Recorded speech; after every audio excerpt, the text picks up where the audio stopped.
На контроле Народного фронта находится исполнение национального проекта «Безопасные качественные дороги». Для того, чтобы решить возникший вопрос, обратились жители села Октябрьское Мариинско-Посадского муниципального округа Чувашской республики, где ведется капремонт автомоста через речку Большой Аниш. Затянувшиеся работы создали проблемы пешеходам. Для машин создали временную дорогу, а для пешеходов нет. Сейчас взрослые и дети идут по краю автодороги, рядом с проезжающими машинами. Больница, школы находятся у нас через реку.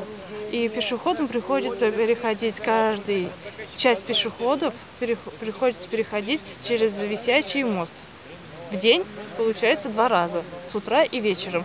Но к висячему мосту дорога не благоустраивается, нет света и не очищается. Представители ОНФ выехали на место. И чтобы решить проблему, организовали встречу местных жителей и представителей Чувашупрдора и подрядчика ООО «Строительная компания «Волга». Согласно проекту, этот мост должен был закончиться в 2023 году, но его строительство не закончится по обстоятельствам. И на данный момент мы будем сегодня достигнуть соглашения между заказчиком, подрядчиком и администрацией, что этот объект будет в октябре месяце сдан. Но до того, как объект будет сдан, необходимо будет, и заказчик взял, и подрядчик взял на себя обязательство содержать обходной висячий мост, подготовить освещение и обеспечить безопасный проход жителей по этому мосту.